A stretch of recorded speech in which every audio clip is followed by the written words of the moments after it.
the same damn thing is going to happen with the climate change push. It's already being reconfigured as, well, it's the biggest public health issue of our time. It's like, no, I don't think so. I think overreaching bureaucrats are the biggest challenge to our health of our time. And I think that's especially true of the COP26 bunch. You know, the Chinese just announced today, I believe it was today, they're building 150 new nuclear reactors. Like not one, 150. And we can't get our act together in the States and Canada for that matter to build like one. And in California, they're going to shut, what, 10% of the power there down? It's like no nuclear.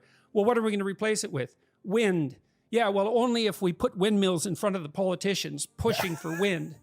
You know, can you imagine how much wind it would take to blow your car down the road? And so if those people at the Climate Change Summit were serious, what they would be, and we could be very, very specific about this.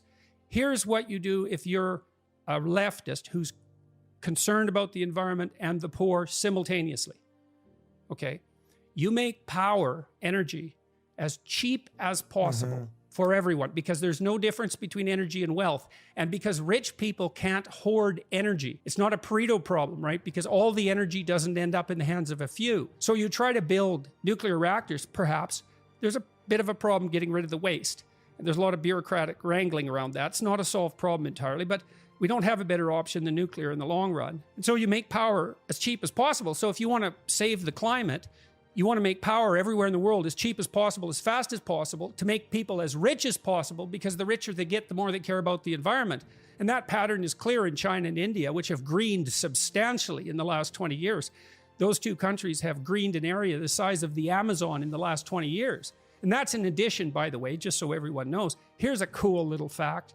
You know that as carbon dioxide levels rise, plants can grow in drier environments? Drier environments. Semi-arid, like deserts, like the sandbanks on oceans and lakes, stabilizing that as well. And so because the carbon dioxide levels have risen, the plants can close their pores, the breathing pores, and so they don't evaporate water as much.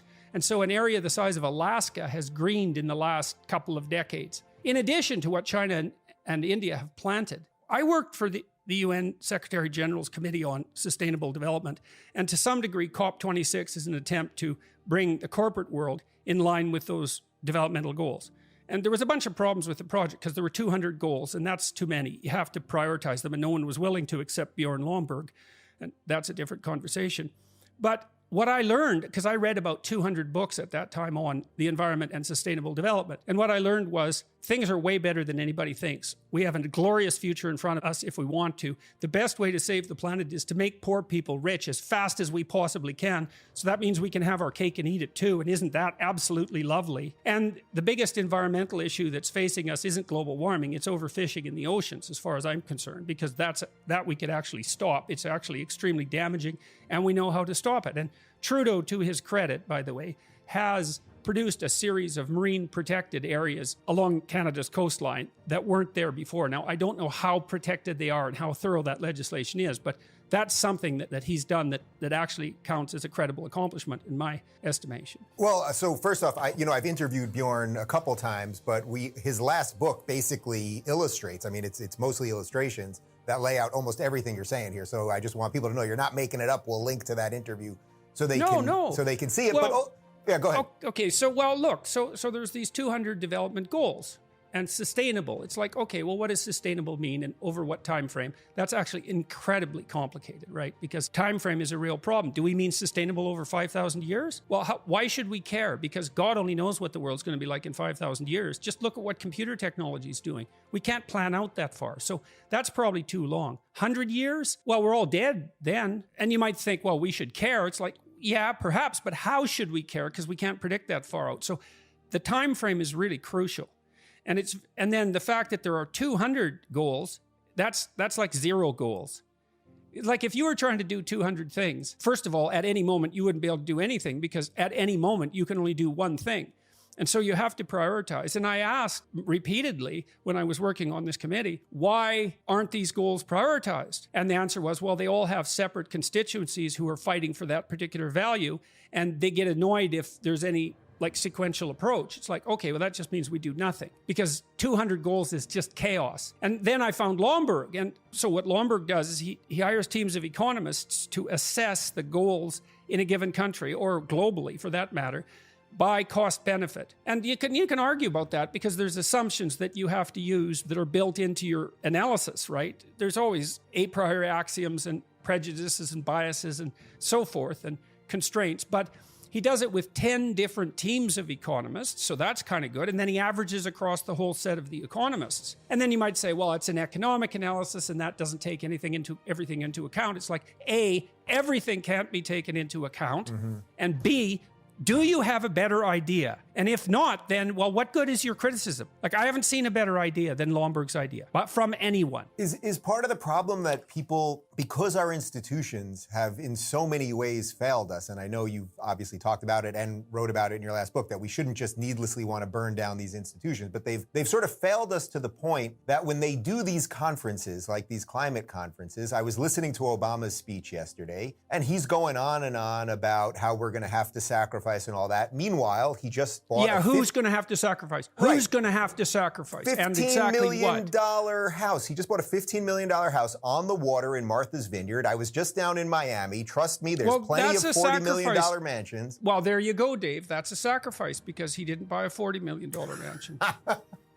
Right, so we should be thankful for him as he flew there. Okay, so let's talk about sacrifice. Yeah. Okay, so let's let the old people freeze in the dark. That's what's going to happen in Europe if we get a cold winter. So who's going to sacrifice here? Well, I can tell you the answer to that. Let's play leftist here for a minute, okay? So there are hierarchies. I think they're competence hierarchies, but they're corrupted by power to some degree. And how much is worthy of investigation, and we should always clean them up. I mean, you just did that in some sense when you said our institutions are corrupt, right?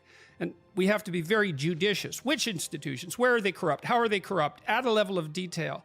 And analyzed in a manner that allows us to fix them instead of replace them wholesale, right? So, okay, in any case, in a hierarchy, when there's stress, illness and death climb from the bottom up. That's partly why you want to be nearer the top in a hierarchy, because it's actually psychophysiologically easier. Obviously, because otherwise, why would you strive for it? I mean, there are other reasons.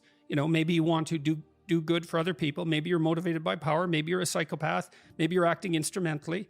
There's lots of other reasons, but one of the consequences of success is that you don't die. So who dies first? Well, as soon as you stress the system, let's say we double energy prices. Well, what's the sacrifice? Well, old poor people, because they're more susceptible to, say, death when they can't afford air conditioning, when they can't afford heat. And so, but there's too many people on the planet anyway. So, what the hell? We cull a few, whatever. They're just poor people. And this is the thing that bugs me so much. It's like, okay, leftists, which side are you on here? Are you going to sacrifice the poor to your hypothetical future utopia? Yeah, but they're all going to die anyways because the planet's going to burn. No, it's not. The IPCC never said that. So Bjorn's modeled out, a reasonable amount of climate change in meaning temperature increase over the next 100 years. He's taken what's promoted as the scientific consensus. There is no consensus in science. That's not how science works. It's not a consensus enterprise, but nonetheless, he's playing along with it. Okay, we'll take your figures. It's going to produce somewhat of a decrement in global economic growth, but growth is about 4% a year. And so even if that declines a chunk because of global warming, everyone's still going to be like 5 times as rich as they are now in 100 years if we don't screw things up. And so maybe they'll be 4 times as rich. Well, that's a cost, and fair enough, and if we can ameliorate it, we should probably try not to change natural environments any faster than we have to, right? Because of unexpected consequences. It's a reasonable argument. But here's another thing, this net zero. Okay, as soon as you hear someone say anything like that, zero, they're not thinking. Zero is the wrong number. Zero pollution.